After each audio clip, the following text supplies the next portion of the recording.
Producer Kong Na Ray of TVN's The Ultimate Watch List of latest trends, Kupang plays SNL Korea, and more took to her Instagram to recall memories of the late ASTRO member Moonbin in a series of deeply personal, moving posts. Sharing numerous photos of Moonbin and fellow The Ultimate Watch List crew members, the PD wrote the following series of messages, which you can read below. I'll come back and see you soon. It's so funny looking back on those days when you were so obviously my favorite. I called you my muse. I quickly got out of the frame and told you guys to take one with just the celebrities, but now I wished I was in the picture too. The day we filmed Baby, Get in the Car. I was hell-bent on making your name famous, and I actually made it happen that day. Moonbin's hilarious parodies of Rain's Baby received much love from viewers of The Ultimate Watch List and went on to become viral. I was so happy to have given you good results.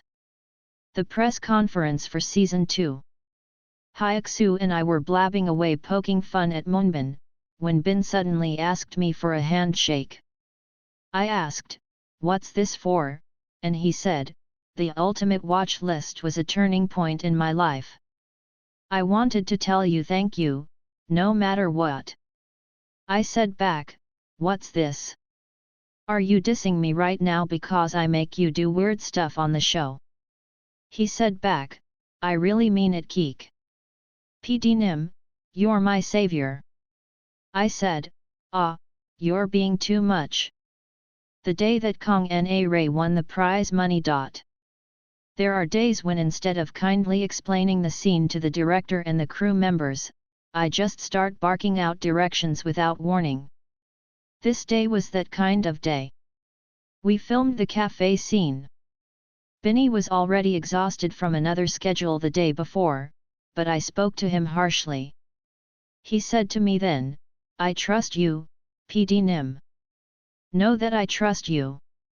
He was already my muse whom I cherished and adored, but to have him tell me that, those words lingered in my head all day that day.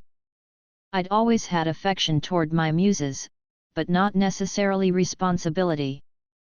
This day, I also gained responsibility.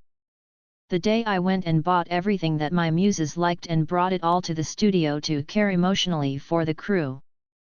I succeeded in lifting up the tension in the studio from way low to sky high.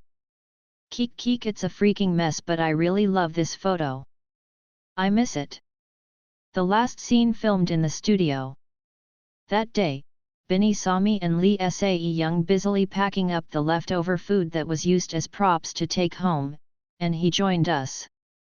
But once I got home, my stomach was so upset, and the next filming I remember asking him if his butthole was okay. Basically me saying act like you all listen to me carefully all the time because I need to act like I'm capable. This set is hella expensive. I was at Hyuk Soo's store and Binny came by. When I asked him, "You wanna eat? You hungry?" he said he'll eat if there's something to eat. I was going to cook him instant ramen, but the stove wasn't working, so I put the pot in the pizza oven to boil the water. He definitely said he ate before he came, but he attacked the bowl like a high school kid rushing to eat his lunch after playing soccer for most of lunchtime. I remember watching you eat like that for a good minute. And that day, you told me your story for the first time since we met. This is the day that I want to go back to most of all the days I spent with you. The day I called him back to be on SNL. In my gladness and immaturity, I bumped you in the shoulder, acting confident as I said, "Things are different on this show than on The Ultimate Watch List.